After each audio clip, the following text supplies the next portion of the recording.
अस्सलाम वालेकुम दोस्तों, कैसे हो आप लोग। Ministry of human resource and social development की तरफ से दो बहुत अच्छी अपडेट आई है गैर मुल्की लोगों के लिए जो सऊदी अरब में काम कर रहे हैं। शुरुआत करते हैं उसी से, उसके बाद और भी कुछ अपडेट है सऊदी जवाज़ात से, बाकी अरब कंट्री से, वो भी शेयर करूँगा, तो वीडियो को पूरा ज़रूर देखिएगा। पहला अपडेट ये है, 19 जनवरी 2023 से सऊदी अरबिया में एक नया कानून लागू हुआ है। इस कानून के तहत सऊदी अरब में जितने भी प्राइवेट कंपनीज़ हैं, अब वो लोग एक दूसरे के साथ में मर्ज हो सकते हैं, मिलजुल के काम कर सकते हैं। पहले क्या होता था, कोई भी कंपनी एक दूसरे के साथ में मर्ज नहीं हो सकते थे, लेकिन फ्रेंडली तौर पे वो लोग एक दूसरे से मिल के काम करते थे। लेकिन अभी ये कानून को ऑफिशियली पास कर दिया गया है, जिसमें अब कोई छोटा कंपनी है तो उसका डूबने का कोई चांस नहीं। अगर उसको लगता है कि मेरा काम नहीं चल रहा, मैं वर्कर को हैंडल नहीं कर सकता हूँ, तो वो कोई बड़े कंपनी के साथ में अपने आप को मर्ज कर सकते हैं। तो इससे क्या होगा, गैर मुल्की जितने भी वर्कर्स हैं उनको जो एक डर सताते रहता है कि छोटा कंपनी में काम कर रहा हूँ, कहीं हमारा कंपनी बंद ना हो जाए, तो अब उनका कफिल या कंपनी कोई बड़े कंपनी के साथ में मर्ज हो करके अपने आप को भी बचा सकते हैं, साथ में बाकी जितने वर्कर्स हैं उनकी जॉब को भी वो बचा सकते हैं। इसके बाद दूसरा अपडेट देखिए, ministry of human resource and social development की तरफ से ये आया है कि सऊदी अरबिया में एक वर्कर को बुलाने के लिए जितना भी खर्चा होता है, ये सारा खर्चे का जिम्मेवारी कंपनी वालों का होता है। उसके बाद जब वर्कर आ जाता है सऊदी अरब में, उसके बाद की जो खर्चा है वो भी कंपनी का ही जिम्मेवारी है। जैसे वर्कर आ गया, रहेगा कहाँ पे, रहने के अलावे उसका इकामा के अलावा इंश्योरेंस का, वो अगर कॉन्ट्रैक्ट के बाद छुट्टी जाएगा तो टिकट वगैरह का, प्रोफेशन अगर उसको चेंज करना हो इकामा का, वो सारा खर्चा का जिम्मेवारी जो है कंपनी को लेना चाहिए और ये कंपनी वाले को ही पे करना चाहिए। लेकिन यहाँ पे दो चीज़ मैं बता दूँ आप लोगों को। कुछ कंपनी देखिएगा कॉन्ट्रैक्ट पेपर पे ही साइन करवा लेती है कि हम आपको एकोमोडेशन नहीं देंगे, तो अगर आप साइन कर लोगे तो इसमें आप कुछ नहीं कर सकते। फिर आप अगर कहीं पे कंप्लेंट भी करोगे तो उस पर कोई सुनवाई नहीं होगी। दूसरा चीज़ इकामा प्रोफेशन का, आप लोगों ने देखा होगा अभी सऊदी काउंसिल के वजह से कई लोगों को इकामा प्रोफेशन चेंज करना पड़ रहा है। एग्जाम्पल पे कोई एसी टेक्नीशियन का बंदा है, एसी का ही काम करता है, लेकिन उसके पास डिप्लोमा सर्टिफिकेट वगैरह नहीं है, जिसकी वजह से सऊदी अरब में रहने के लिए उसको इकामा को चेंज करना पड़ रहा है, लेबर में करना पड़ रहा है। तो ऐसे में क्या कर रहा है, कंपनी वाले लोग बोल रहा है भाई इसका पैसा तुम खुद पे करो, हम लोग पे नहीं करेंगे क्योंकि ये तुम्हारा प्रॉब्लम है। तो देखिए ये सिनारियो में भी आ जाता है आप ही के ऊपर, क्योंकि इसमें गलती आपका है, कंपनी का नहीं।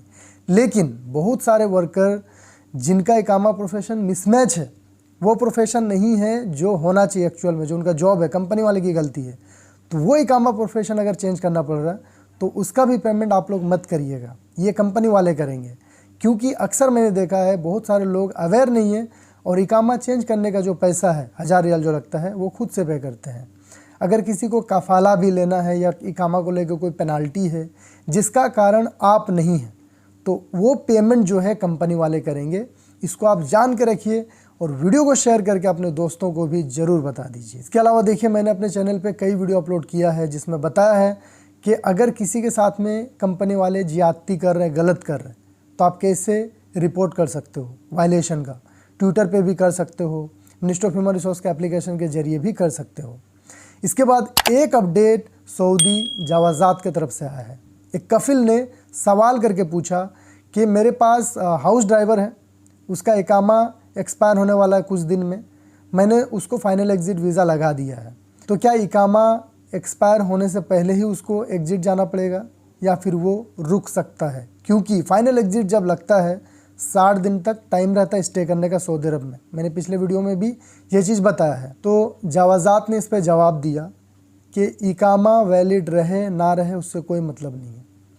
एग्ज़िट वीज़ा जब लगता है 60 दिन तक कोई भी बंदा सऊदी अरब में स्टे कर सकता है, कोई दिक्कत नहीं है। लेकिन वीज़ा एक्सपायर होने से पहले सऊदी अरबिया उसको छोड़ना पड़ेगा।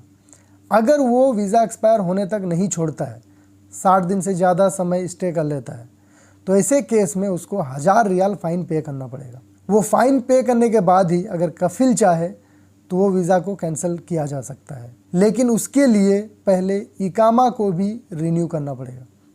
होप आप लोग समझ गए होंगे, नहीं समझे तो वीडियो को एक बार फिर से देख लीजिए। इसके बाद एक अपडेट जद्दा एयरपोर्ट अथॉरिटी की तरफ से आई है। ऑटो ड्राइवर लोग, टेम्पू जिसको हम लोग सिंपल भाषा में बोलते हैं, अपने देश में वो लोग आतंक मचाया हुआ रहता है, पैसेंजर को टान टान के लाता है, भाई बैठो बैठो करके। ऐसे ही कुछ आप लोग को देखने को मिलेगा सऊदी अरब के कुछ एरिया में, जहाँ पे टैक्सी वाले लोग पैसेंजर को बुलाते रहते हैं, आओ आओ बैठो, आओ बैठो, कहाँ जाना है। तो जद्दा एयरपोर्ट अथॉरिटी ने मना किया है टैक्सी ड्राइवर्स को, सबको वार्निंग दी है कि एयरपोर्ट के अंदर तक कोई आकर के जो पैसेंजर को पकड़ के ले जाता है, चिल्लाते रहता है, ऐसा करता हो पकड़े जाने पे 5,000 रियाल का जुर्माना लगेगा। इसके बाद एक अपडेट सऊदी मौसम विभाग की तरफ से आया है। सऊदी अरबिया में नेक्स्ट वीक से फिर से बारिश स्टार्ट हो जाएगा। बहुत ज़्यादा बारिश होने की संभावना जताई जा रही है रियाद, अल-कसीम, असीर और भी सऊदी अरब के कई रीजन्स में। ऑलरेडी सोशल मीडिया पे सऊदी अरबिया का बारिश और यहाँ के पहाड़ों की हरियाली की चर्चा खूब हो रही है। कई लोग इसको क़यामत का निशानी से भी जोड़ के देख रहे हैं कि क़यामत का ये भी एक निशानी है कि सऊदी अरबिया हरा भरा हो जाएगा। इस पे आप लोगों का क्या कहना है, कमेंट करके बताइए। तो इस वीडियो में फ़िलहाल इतना ही। चैनल पर नए हैं सब्सक्राइब कर लीजिएगा। वीडियो को देखने के लिए बहुत बहुत शुक्रिया।